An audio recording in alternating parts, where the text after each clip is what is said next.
In the ancient kingdom of Vidya, there lived a king unlike any other. His name was Janaka, a ruler with the mind of a philosopher and the heart of a seeker. While most kings sought gold, glory, and conquest, Janaka sought only the truth of the self. And so begins one of the most profound encounters recorded in the Upanishads. The dialogue between King Janaka and the sage Yajnavalkya. An encounter where a king becomes a disciple and through humility discovers Brahman. King Janaka was known for his wisdom, discipline, and deep meditative insight.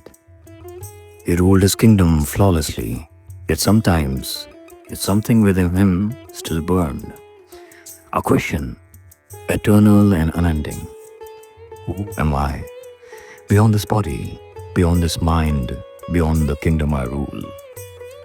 He invited sages, monks, and philosophers from across Bharatvarsha. Among them was a brilliant, sharp-witted, fearless sage, Yajnavalkya.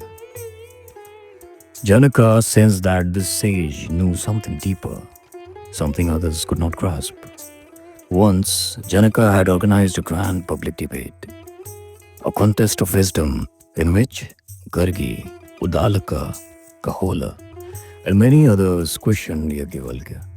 Yajnavalkya emerged supreme, but that assembly was not the deepest moment. For what Janaka truly desired, he could not ask before an audience. He wanted Brahmavidya, or the knowledge of the Atman, and this could not be obtained in a public contest. One peaceful evening, as the lamps flickered in the palace, Janaka invited Yajnavalkya to his private chamber. The king bowed and said, "Revered one, teach me what you see as the highest truth. Teach me that by knowing which, everything else becomes known." Yajnavalkya smiled, a knowing, gentle smile. "Very well, O king, but this knowledge is not cheap. It must be obtained with sincerity and sacrifice." And Janaka immediately offered 1,000 cows, gold, and gifts. But Yajnavalkya once said, "Oh, not for the wealth do I teach, but for the worthiness of the seeker." Yajnavalkya asked, "O Janaka, what is it that sees but cannot be seen? What hears but cannot be heard? What knows everything yet cannot be known by anything?" Janaka remained silent. Now Yajnavalkya spoke. "That is the Atman, the inner ruler, the witness, the immortal." He continued, "It is by the light of the self that your eyes see. It is by the self that your mind thinks. It is by the self that your breath rises and falls. Without the self, nothing would function. The self is Brahman." Now Janaka felt a wave of realization. A deep calm washed over him. In gratitude, he offered more gifts. Now Janaka asked, "What becomes of the world when a person dies?" Yajnavalkya replied, "When the self departs, the organs follow, the life breath follows, but the self does not die." Now he added, "The self is untouched by birth, untouched by death, untouched by sorrow. It is the eternal witness." The king listened in a trance.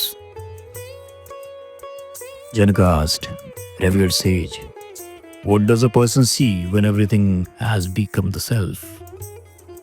Yajnavalkya answered with one of the most powerful verses of the Upanishads.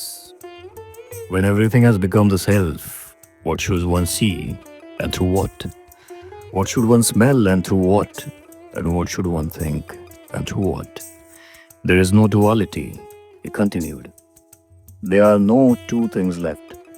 For the knower and the known, only the self remains, pure, infinite, unbroken awareness."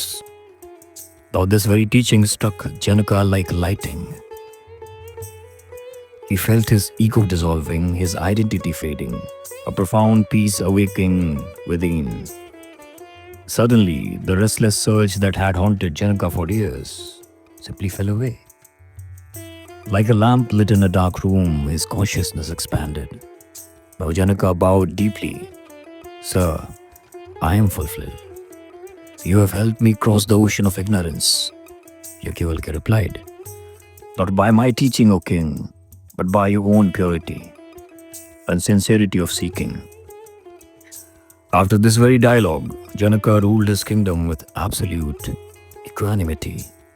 He remained engaged in the world, yet untouched by it. He acted without ego, without fear, without attachment. His very mind rested in the self, even amidst the noise of the palace. The Upanishad says, Janaka became a knower of Brahman. A king who held the world in his hands, yet renounced it within his heart. The story of Janaka teaches us, enlightenment is not for hermits alone. Even a king, like amidst duties and distractions, can attain Brahman. And the secret he learned, the self is the witness, unborn, eternal, infinite. To know it is to be free. Don't forget to like, share and subscribe to Eternal Tandav for more stories from the Upanishads, Vedas and Indian spiritual tradition. For the time being, thank you.